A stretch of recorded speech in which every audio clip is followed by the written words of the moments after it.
title, the moment she was replaced, in front of everyone. The conference room was warm with the glow of achievement. Charts projected against the wall boasted a $50 million milestone. Record revenue, record growth. Evelyn Hart, Chief Operating Officer, had just delivered the final slide in a quarterly presentation that was polished, airtight, and undeniably successful. Her team had rallied, her strategy had worked, and this was supposed to be a moment of celebration. She hadn't even moved her hand from the trackpad when she heard him clear his throat. Logan Pierce, the new CEO. Barely 3 months into the role, sharp in his tailored navy suit and arrogance that practically steamed from his collar. "Before we wrap up," he said with a grin that never touched his eyes, "I have one more announcement to make. It concerns our leadership restructuring." That sentence hit like ice water down Evelyn's spine. Around her, the executive team shifted uneasily in their chairs. Some leaned forward, some looked down, and others wouldn't even meet her eyes. "As of today," Logan continued, pacing towards the front of the room like a stage actor milking the moment, "Evelyn will be stepping down as Chief Operating Officer. Her contributions have been significant, and we are deeply grateful. But as we pivot into a new phase of aggressive scalability, we need less bottlenecking in operations and more agile decision-making." There it was. Not even subtle. She had spent 6 years building the bones of this company. She had written the operations manual, hired most of the management team, and carried them through a leadership void when the founding CEO stepped down due to illness. Evelyn didn't just run the company, she kept it alive when others were too scared to lead, and now, with no warning, no side conversation, no respectful notice, she was being dismissed like an outdated memo in front of a dozen of her peers. Logan wasn't done. "I believe your exact words last week were, 'We should hire more carefully and invest in development before scaling too fast,'" he said, faux casual. "That kind of caution has its place, but not now. Thank you for your service." She felt the air thicken. It wasn't just shock in the room. It was shame. The kind of deep, silent discomfort that settled in when good people watched a bad decision unfold and did nothing. Evelyn didn't cry. She didn't raise her voice. She simply smiled. Calm, composed, unreadable. "I appreciate the clarity," she said. Then she stepped aside while Logan launched into a new presentation titled Phase 2, Structural Optimization, as if the woman who had just outlined how they broke revenue records didn't exist. But here's the thing Logan didn't know. While he was busy plotting his rise, Evelyn had already been preparing for this fall. She had sensed it the moment he walked in. His quick judgments, his private meetings, the way he spoke over her in strategy sessions. Logan came from a world of venture capital firms where people were numbers and caution was weakness. He didn't see her as a partner, he saw her as a speed bump, and she knew something he didn't. Evelyn had already moved her pieces on the board, already bought the one thing he didn't know he needed, but she didn't let any of that show. Not then. She walked out of the room like she was heading to lunch, not like someone who had just been blindsided and humiliated by a man who thought he'd won. Because sometimes silence isn't surrender. It's the first move in a smarter game. And while Logan was sharpening his axe, Evelyn was quietly buying the ground he stood on. Title. She wasn't fired. She had already moved on. As Evelyn walked back to her office, calm, composed, and dismissed, no one could have guessed what was already in motion. Not Logan, not the board, not the executive team who watched in silence as their most seasoned leader was publicly cast aside. She reached her office, closed the door gently, and let the quiet settle around her like armor. Her movements were slow, deliberate. A photo of her daughter on the bookshelf, the brass pen her team gifted her last Christmas, and a well-worn copy of The Lean Startup still filled with her margin notes from the early days. She placed them carefully into a cardboard box. To anyone watching, it looked like the end. But Evelyn knew better. 2 months earlier, the moment Logan Pierce had been appointed CEO, Evelyn felt the shift.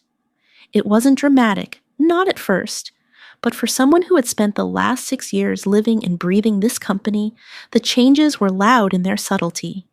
Meetings she was excluded from, decisions being reversed without discussion, and whispers in hallways that always stopped when she approached. Logan was engineering her exit. She'd seen that move before, and she wasn't about to let it blindside her. While he played politics, Evelyn played strategy. And her move didn't involve office gossip or internal power grabs. It involved something far more permanent. Chronocore Systems. It was the vendor she had personally cultivated over 5 years, handling everything from cloud infrastructure to data architecture for their next-gen AI systems. Chronocore was the silent engine behind Nexora Technologies' success, and recently it had been showing signs of strain. Evelyn noticed. She quietly began reviewing their quarterly reports, their SEC filings, and saw it clearly. Chronocore was vulnerable and looking for a buyer. Most executives would have missed that. Evelyn didn't. She called an old friend from grad school, now a managing partner at a respected private equity firm in Boston, and together they formed a holding company, Verity Partners, LLC. No fanfare, no public filings connected to her name, just clean, silent business. Weeks before her termination, the acquisition closed. Chronocore Systems was now fully owned by Verity Partners. And Verity's new managing partner? Evelyn Hart. Logan never saw it coming. She had watched him from her office window that very morning, laughing with the CFO, likely confident that he had just eliminated his final bottleneck. He thought the last obstacle to his grand phase 2 was gone. He didn't realize he had just handed his company's supply chain to the one person he couldn't control. Chronocore wasn't just a vendor, it was the spine of Nexora Technologies' infrastructure. Their AI hub, their predictive ops software, their product roadmap, all of it ran through Chronocore's proprietary systems, built and maintained under Evelyn's oversight. And now, through Verity, she controlled it all. But Evelyn wasn't interested in revenge. She wasn't here to gloat. This wasn't about slamming doors or burning bridges. This was about control, ownership, legacy. She didn't storm out. She didn't send a final fiery email. Instead, when HR sent her a severance checklist and requested a knowledge transfer document for her replacement, she simply replied, "I'll ensure all deliverables are documented. Regards, Evelyn, professional, polite, strategic." Every document she turned over was accurate, but just incomplete enough that Nexora Technologies would soon find themselves circling back to one entity, Chronocore. By Friday, the cracks had begun to show. Rachel Kim, her attorney, called with an update. A junior procurement manager at Nexora Technologies had reached out to Chronocore, trying to confirm delivery timelines. Evelyn had already instructed the team to route all inquiries through her. "Let the silence do the work," Rachel Kim had said. And it did. Over the weekend, emails trickled in. First polite, then panicked. Requests for meetings. Questions about vendor policy changes. But Evelyn stayed silent. Because at this point, she didn't work for Nexora Technologies anymore. They worked for her. And come Monday morning, when the internal dashboards at Nexora Technologies began to flash red with pending supplier approvals and unconfirmed delivery windows, Logan would finally realize what had happened, not to him, but around him. While he celebrated her exit, Evelyn had rewritten the rules. This wasn't retaliation, it was foresight, because some people react when they're pushed aside, others prepare, And Evelyn Hart had prepared for everything. Title: The day Nexora Technologies realized they'd fired the wrong person. Monday morning came not with a bang, but with a whisper that grew into panic behind every closed-door meeting at Nexora Technologies headquarters. Evelyn Hart sat in the sunlit corner office of Verity Partners, sipping her morning coffee from the same ceramic mug she used on her last day at Nexora Technologies. A simple white cup with blue lettering, "Build quietly, let your work speak." And now it was speaking loud and clear. At exactly 8:02 a.m., her phone buzzed, a text from Sophie Bennett, one of the few remaining allies she had at Nexora Technologies. Sophie Bennett. Logan stormed into the 8 a.m. all hands. Nobody knew what was going on. He looks like he hasn't slept in days. Evelyn smiled into her coffee. That weekend, a chain reaction had started. The new procurement lead at Nexora Technologies couldn't get confirmation from Chronocore about fourth quarter delivery schedules. The auto-renewal clause hadn't triggered. The reason? A change in ownership and a new negotiation structure, terms that would be handled not by Chronocore's old CEO, but by its new parent company, Verity Partners LLC. And the point of contact? Evelyn Hart. Logan had tried calling her. Once. Left a voicemail she never listened to, Rachel Kim, her lawyer, had said it best: "Let your silence be the loudest thing in the room." By mid-morning, Nexora Technologies' internal dashboards were blinking red. Their entire Phase 2 expansion plan, Logan's prize strategy, was dependent on systems architected by Chronocore. Without updated contracts, 3 major product lines were at risk of delay, or worse, failure. And for the first time since his arrival, Logan couldn't talk or bluff his way through it. By 10:30 a.m., LinkedIn had picked up the scent. Evelyn hadn't said a word, but Chronocore's press release had gone live. Chronocore Systems announces acquisition by Verity Partners LLC. The change marks a renewed commitment to enterprise excellence, data security, and innovation in operational intelligence. The release didn't mention Evelyn's name, but everyone who mattered knew. The executive team started connecting the dots. Engineers whispered in Slack. Directors traded glances in hallways. Sophie Bennett confirmed it at lunch. Sophie Bennett. It's flying through internal channels. Everyone's figured it out. Logan is livid. He just locked the DevOps team in a closed-door meeting. 2 directors asked if you're hiring. The unraveling had begun. By Tuesday, the Nexora Technologies board issued an emergency summons for Logan. Sophie Bennett kept Evelyn in the loop. Sophie Bennett.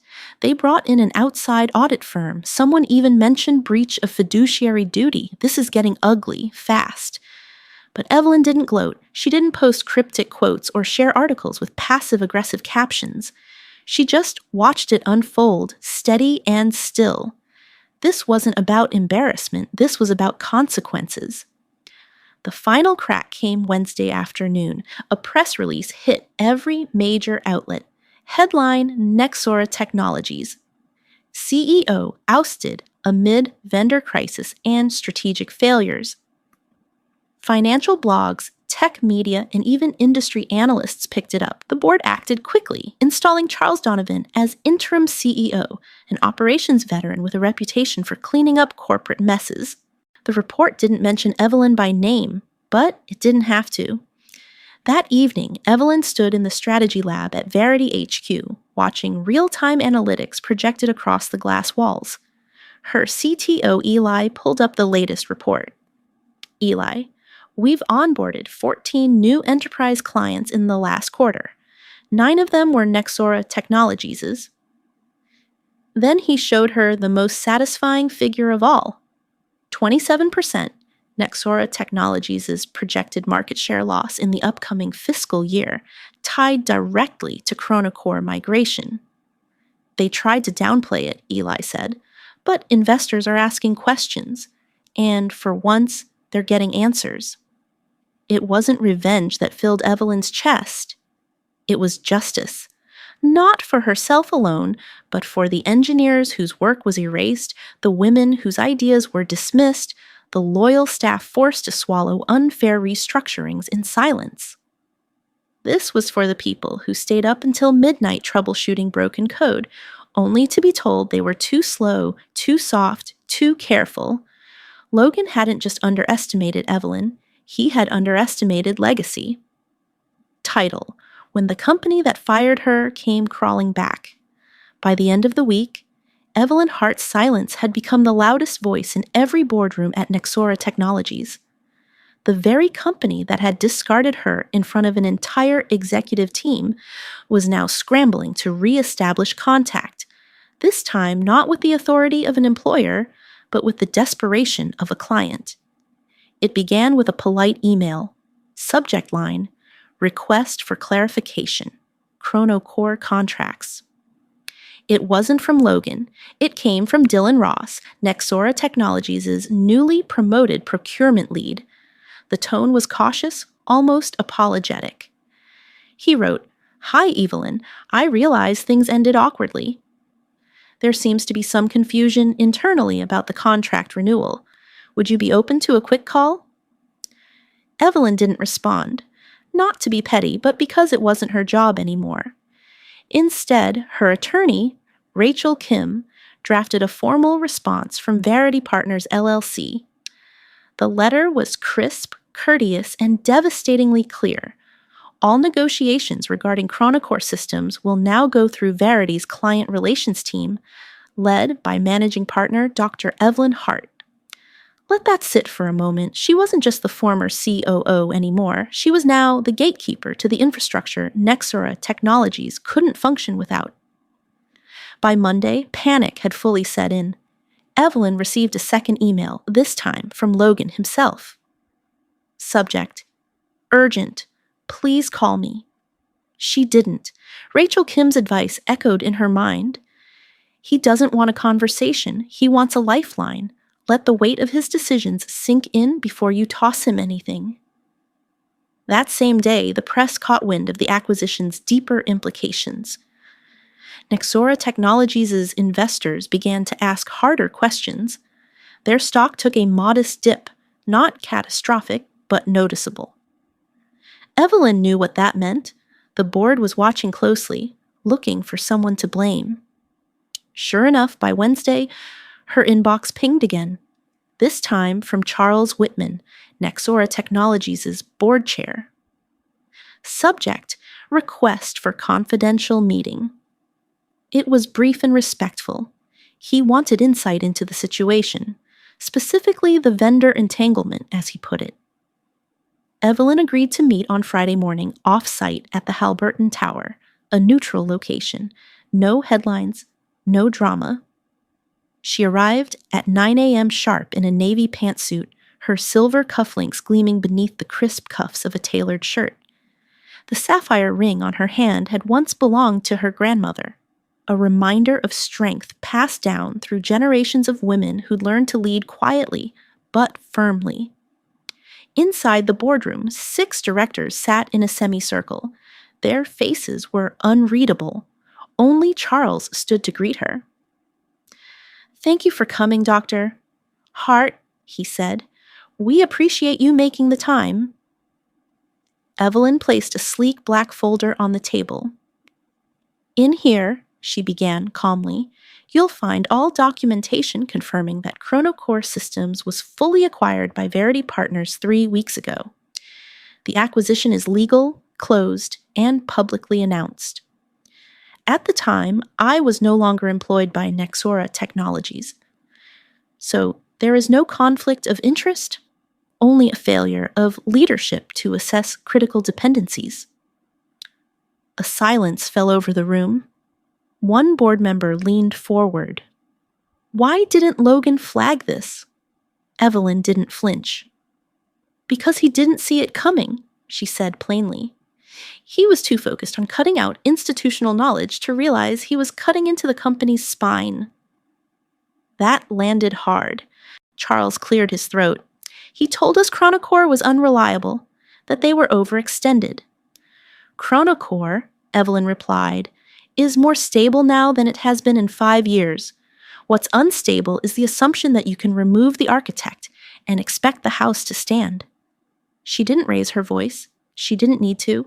By the time she walked out of that boardroom, she had done more than explain the situation. She had reclaimed the narrative. Later that afternoon, Verity's legal team finalized the licensing proposal for Nexora Technologies.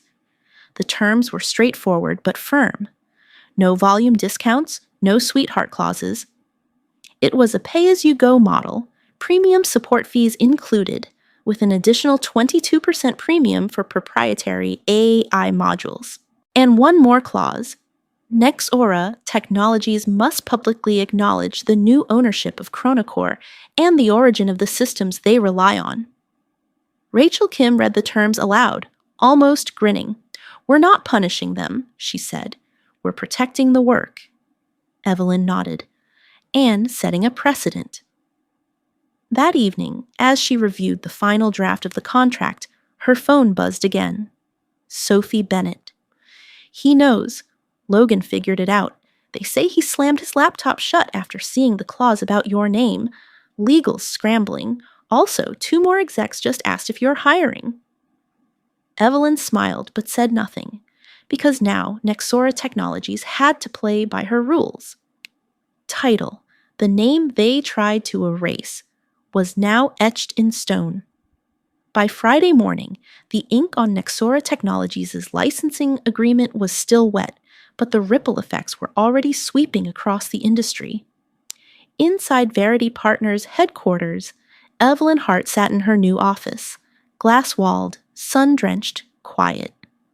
Her coffee steamed gently in the corner of her desk, just beside the framed quote her former team had given her on her last birthday at Nexora Technologies. Be the kind of leader your future self won't have to apologize for. And that's exactly what she had done. The contract with Nexora Technologies had gone through, and it went through on her terms. No negotiations, no revisions, no watered-down acknowledgments. It included every clause, every premium charge, and, most importantly, one quiet but unshakable line. Technology developed by Evelyn Hart, licensed exclusively through Verity Partners. It was there. On page 1, plain, official, permanent, her name. For the first time in years, they had said it, not in a whispered meeting, not buried in some internal memo, but in a public, legally binding document for shareholders, investors, and competitors to see. And just like that, the woman they had pushed out of the spotlight was now impossible to ignore. Sophie Bennett confirmed the impact almost instantly. Sophie Bennett. It's all over the company's Slack. The dev teams are reposting the press release. Some are saying, it's about time. Others are tagging you like a badge of honor. The respect is real now. The silence is over. Evelyn didn't respond immediately. She just leaned back in her chair and stared out at the skyline. She remembered all the moments she had been told she was too cautious, too methodical, too slow to scale. The irony was glaring, because now the very systems they dismissed were holding the company together. And everyone knew who built them. Later that day, Eli, her CTO, called her into the analytics room. The team had just pulled fresh metrics. Take a look at this, he said, pointing to the massive digital dashboard. Client retention, 98% new enterprise onboardings, last quarter, 14 revenue growth, 31% year-over-year Nexora Technologies. Market share loss, 27% and climbing. Then Eli brought up the list of incoming client inquiries. 3 of these companies were the white whales you chased for years at Nexora Technologies, he said. They're calling us now, and not because of marketing. They're calling because of you. Evelyn didn't say anything. She just stared at the list. A quiet wave of validation rolling through her chest. This wasn't about revenge anymore. It was about truth finally catching up. And then came the moment she hadn't expected. Rachel Kim walked in holding a printout. Nexora Technologies just published a formal investor update, she said, handing it over. Evelyn took the paper and scanned it, her eyes catching on a specific paragraph, highlighted in soft gray. We acknowledge that strategic missteps, including the mishandling of key partnerships, contributed to the challenges we faced last year. We also recognize the foundational work of former executives, including Evelyn Hart, in building the operational systems that continue to shape the market. Her name, in print, not hidden, not footnoted, not erased. They hadn't said it when she crossed $50 million in revenue. They hadn't said it when she carried the company through a leadership vacuum. They hadn't even said it when they fired her. But now, when the dust had settled and truth became inescapable, they said it. Not with fireworks, not with flowers, but with something rarer, public acknowledgement. Eli exhaled beside her. It's not everything, but it's something. Evelyn nodded slowly. It's enough. That evening, as the sun dipped low over the skyline, she walked past the Verity reception desk and noticed something new.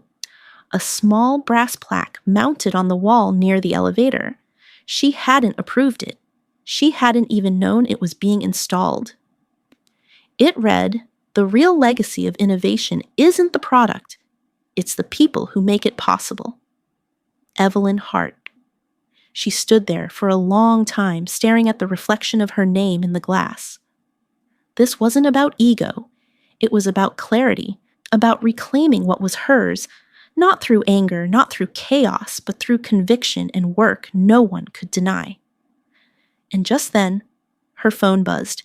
"Sophie Bennett. Official now. I start Monday. Thank you for keeping the door open. It feels like I'm coming home." Evelyn smiled and typed back, "Welcome back. There's so much more we're going to build." Because she wasn't just getting credit. She was getting her future back. Title.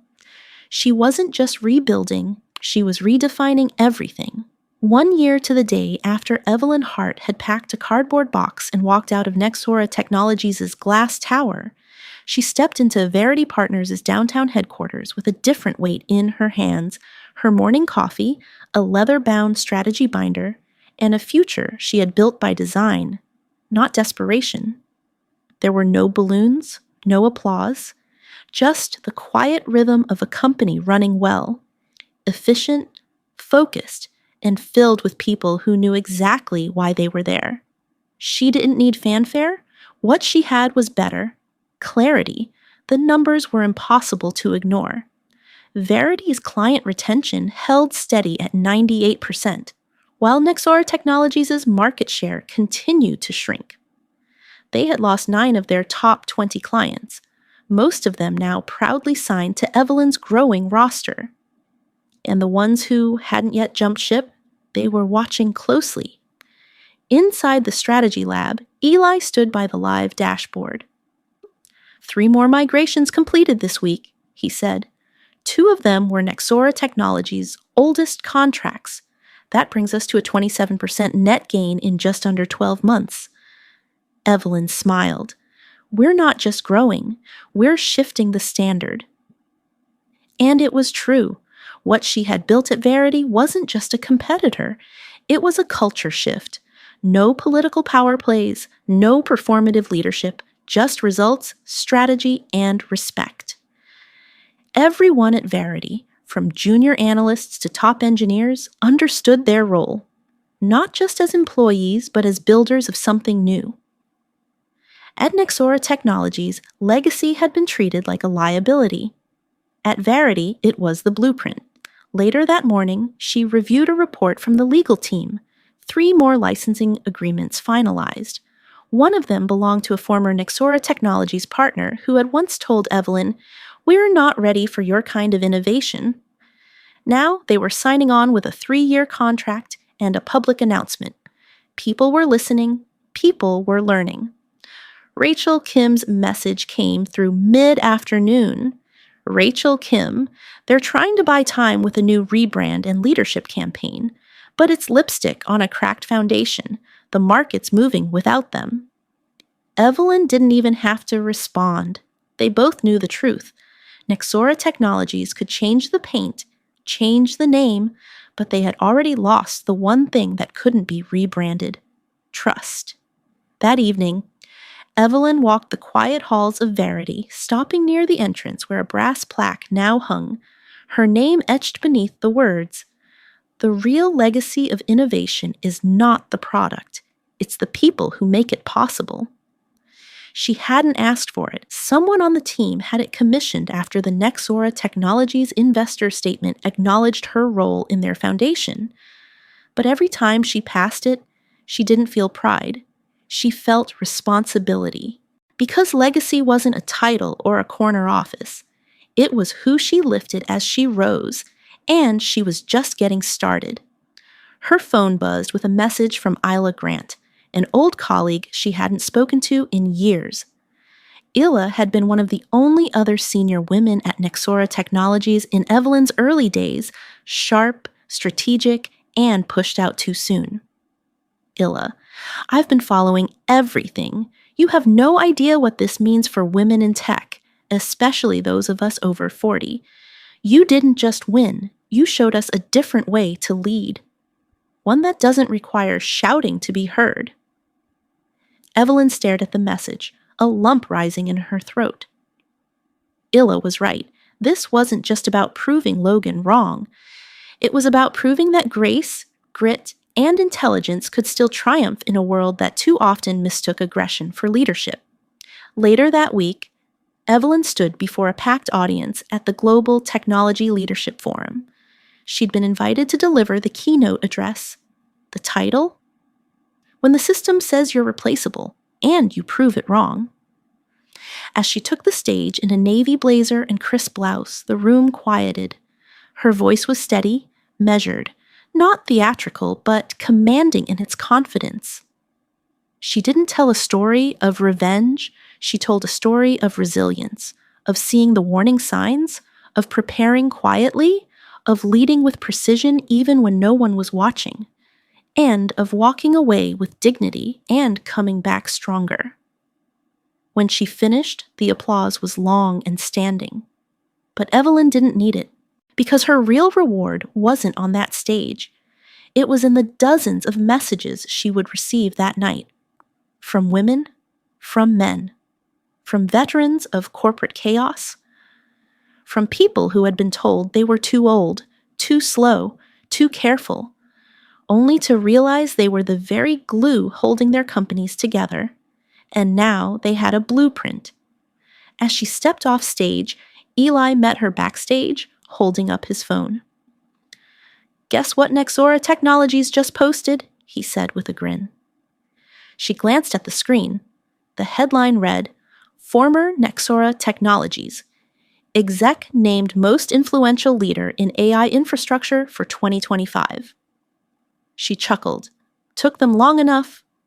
And with that, she walked into the future she had built, not with noise, but with power, the kind you never see coming until it's already everywhere. Title, she wasn't trying to win, she was trying to be seen. As the months passed, Evelyn Hart didn't chase headlines. She didn't need to. The work spoke for itself. The industry that once viewed her as a replaceable cog now whispered her name with reverence, not because she raised her voice, but because she never had to. She had built Verity Partners not to compete with Nexora Technologies, but to correct the culture that Nexora Technologies had come to represent, one that undervalued experience, dismissed caution as weakness, and called ambition reckless when it came from a woman over 40. Her journey had never been about proving Logan wrong. It had always been about proving herself right. The value she brought wasn't just in the systems she architected or the contracts she secured. It was in the people she empowered, the calm she carried through crisis, and the standards she refused to lower, no matter who doubted her. The final proof came not in a press release or a quarterly report, but in something far quieter. A handwritten card, left anonymously on her desk one Friday evening. Inside were just 11 words. You became the story I tell my daughter at bedtime. Evelyn read it 3 times before she set it down. This wasn't about revenge. It never had been. It was about visibility, about what happens when competence is mistaken for complacency, and how dignity, when weaponized with strategy, can change the trajectory of an entire industry. She didn't want her name on a building. She wanted her impact to outlive her tenure. And now, every time a woman sat at a conference table, every time a cautious voice was finally heard in a product meeting, every time someone decided to prepare instead of panic, Evelyn's influence echoed. Not loudly, not arrogantly, but unmistakably. Because in the end, they hadn't just fired a leader, they had underestimated a legacy. And Evelyn Hart, she wasn't just still standing, she was setting the standard. Life lesson: quiet power leaves the loudest legacy.